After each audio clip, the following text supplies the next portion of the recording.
नमस्कार, राष्ट्र की बात के साथ मैं हूं मानक गुप्ता। आज राष्ट्र की बात में गुजरात चुनाव की चर्चा करेंगे क्योंकि गुजरात चुनाव की तारीखों का ऐलान अब हो चुका है। गुजरात की 182 सीटों वाली विधानसभा के लिए 2 चरणों में मतदान कराया जाएगा। पहले चरण की वोटिंग 1 दिसंबर को और दूसरे चरण की वोटिंग 5 दिसंबर को होगी। हिमाचल और गुजरात दोनों चुनाव की मतगणना एक साथ 8 दिसंबर को होगी। इसी दिन हिमाचल के भी नतीजे आएंगे। चुनाव के ऐलान के साथ ही सियासी संग्राम शुरू हो गया है। कांग्रेस और आम आदमी पार्टी ने चुनाव में देरी को बड़ा मुद्दा बनाया है। क्या आरोप लगाए और चुनाव आयोग ने क्या सफाई दी, ये भी बताएंगे। साथ ही एक विश्लेषण ये भी करेंगे कि कौन सी पार्टी चुनाव के लिए सबसे ज्यादा इस समय तैयार दिखती है, रणनीतियां क्या है। इस पर बहस बाद में, पहले तारीखें जान लीजिए जिनकी घोषणा आज हुई है। चुनाव आयोग के मुताबिक आज जो प्रेस कॉन्फ्रेंस हुई है उसमें अनाउंस किया गया है कि पहले चरण का जो चुनाव है वो 1 दिसंबर को होगा, 89 सीटों पर वोटिंग होगी। दूसरे चरण का चुनाव 8 दिसंबर को होगा, 93 सीटों पर वोटिंग होगी और उसके बाद 8 दिसंबर को वोटों की गिनती होगी। अब हिमाचल में भी सभी पार्टियों ने पूरी ताकत झोंक रखी है क्योंकि हिमाचल के चुनाव की तारीख पहले ही आ चुकी है, आपको पता ही है। हिमाचल में 12 नवंबर को वोटिंग होनी है, सारी 68 सीटें 12 नवंबर को वोटिंग, 8 दिसंबर को हिमाचल गुजरात के नतीजे एक साथ। अब जैसे ही आज इलेक्शन कमीशन ने गुजरात की तारीखें अनाउंस की, राजनीतिक घमासान छिड़ गया। कांग्रेस और आम आदमी पार्टी ने पूछा कि हिमाचल प्रदेश के चुनाव की तारीखें जब घोषित की गई थी पहले, उसी समय गुजरात की तारीखें अनाउंस क्यों नहीं की गई। कांग्रेस के नेता पवन खेड़ा ने कहा देरी इसलिए की गई ताकि प्रधानमंत्री मोदी आदर्श आचार संहिता लागू होने से पहले अपना चुनावी अभियान खत्म कर सकें, गुजरात में रेवड़ियां बांट सकें, घोषणाएं कर सकें। चुनाव आयोग ने भी ऐलान में देरी पर विपक्ष की आलोचना को खारिज कर दिया। पवन खेड़ा ने क्या आरोप लगाए, इलेक्शन कमीशन ने क्या जवाब दिया, सुनिए। गुजरात चुनाव की घोषणा फाइनली कर दी गई है। बड़े दिनों से लोगों को इंतजार था और लोग हैरान थे कि अभी तक घोषणा क्यों नहीं की जा रही।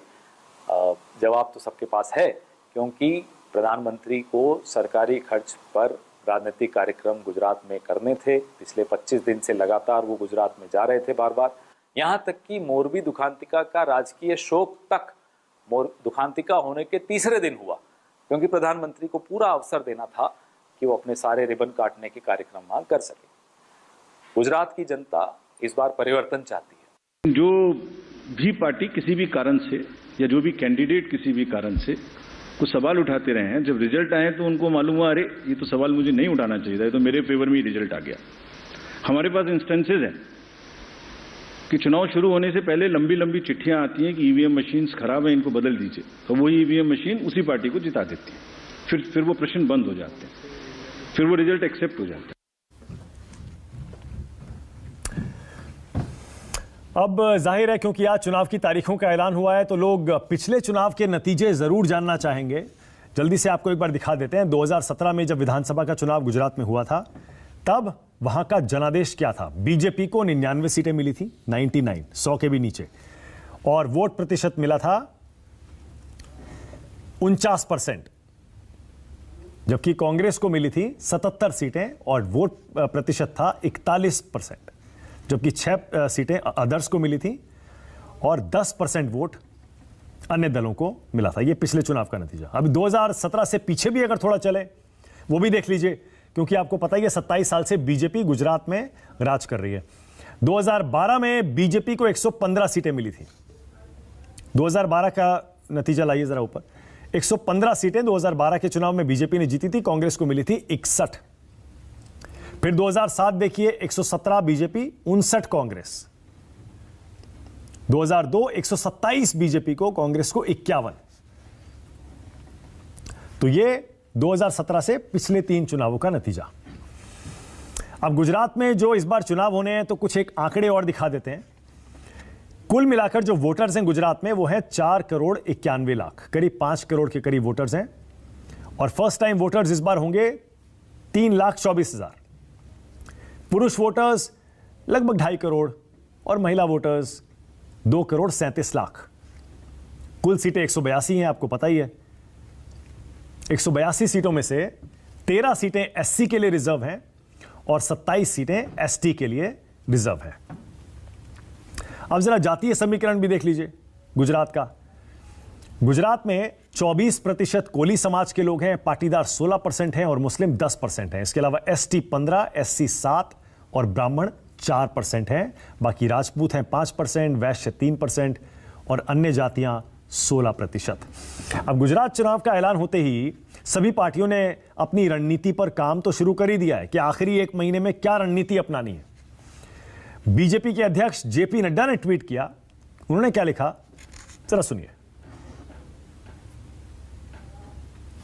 विधानसभा चुनाव की घोषणा का स्वागत करता हूं। आदरणीय प्रधानमंत्री श्री नरेंद्र मोदी जी के नेतृत्व में भाजपा भारी बहुमत से गुजरात में पुनः डबल इंजन की सरकार बनाएगी और आगामी 5 वर्षों के लिए जन आकांक्षाओं को पूरा करने के लिए कटिबद्ध भाव से काम करेगी।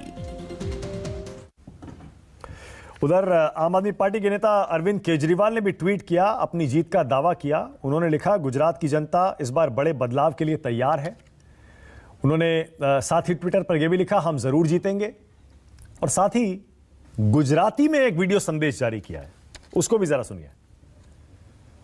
मोंघवारीमांथी मुक्ति अपावीश, तमारी वीजनी फ्री करी दईश, आपना बाळको माटे शानदार स्कूल बनावडावीश, आपना परिवारनी सारवार माटे शानदार होस्पिटल बनावडावीश, तमारा बाळको माटे रोजगारनी व्यवस्था करीश, तमने अयोध्या श्री रामचंद्रना दर्शन करवा लई जईश। बस एक बार एक मौको आपो, जीवन भर तमारो भाई बनीने रहीश। तो केजरीवाल जी गुजराती में देखिए अपने वोटरों को कैसे आकर्षित करने की कोशिश कर रहे हैं। जैसे ही चुनाव की घोषणा हुई, कांग्रेस के नए अध्यक्ष मल्लिकार्जुन खड़गे ने भी कुछ ऐलान कर दिए। उन्होंने ट्विटर पर क्या लिखा, जल्दी से देख लीजिए। खड़गे साहब लिखते हैं, गुजरात के लोग परिवर्तन चाहते हैं, मतदाता कांग्रेस को ही एकमात्र विकल्प मानते हैं। इसके साथ ही उन्होंने सरकार बनने पर लोगों को राहत देने के लिए जो 8 संकल्प किए हैं वो भी जरा देख लीजिए। 500 रुपए में एलपीजी सिलेंडर देंगे, 300 यूनिट बिजली फ्री देंगे, आम आदमी पार्टी की तर्ज पर फ्री बिजली 300 यूनिट, 10 लाख तक का मुफ्त इलाज हर परिवार को मिलेगा, किसानों का 3 लाख तक का कर्ज कांग्रेस माफ करेगी अगर सत्ता में आई तो, संविदा पर नौकरी खत्म हो जाएगी, सारी पक्की नौकरियां होंगी, बेरोजगारी भत्ता मिलेगा 300 रुपए का। फिर इसके बाद स्कूलों पर आ गए। खड़गे साहब कहते हैं 3000 सरकारी इंग्लिश मीडियम स्कूल बनाएंगे, सरकारी स्कूल इंग्लिश मीडियम। फिर इसके बाद खड़गे साहब लिखते हैं कोऑपरेटिव सोसाइटी में दूध पर 5 रुपए लीटर सब्सिडी देंगे, दूध भी सस्ता कर देगी सरकार अगर कांग्रेस की आई तो, और कोरोना पीड़ित परिवार को 4 लाख का मुआवजा देंगे। यह भी ऐलान मल्लिकार्जुन खड़गे ने आज किया है। राष्ट्र की बात में हमारा आज का सवाल आपकी टीवी स्क्रीन पर, चुनाव का ऐलान तो हो गया, कौन कितना तैयार, और दूसरा, चुनाव में देरी पर क्यों छिड़ा घमासान।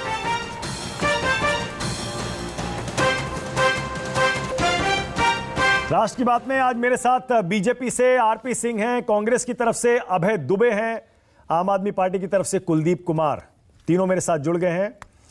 मेरे साथ सुकेश रंजन है मेरे सहयोगी स्टूडियो में, और मेरे साथ राजीव रंजन है मेरे सहयोगी, जो कि अभी गुजरात में ही चुनाव का जायजा लेकर, वहां का माहौल जानकर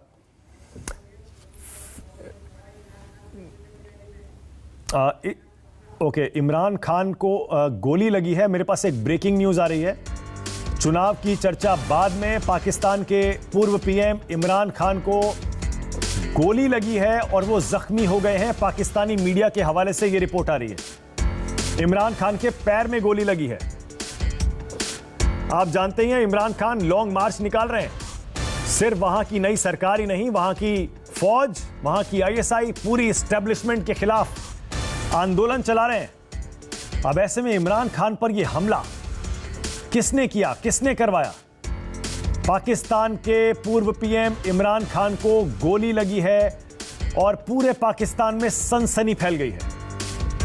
अभी तक गोली किसने चलाई ये पता नहीं लग पाया है, लेकिन इमरान खान फिलहाल सुरक्षित हैं।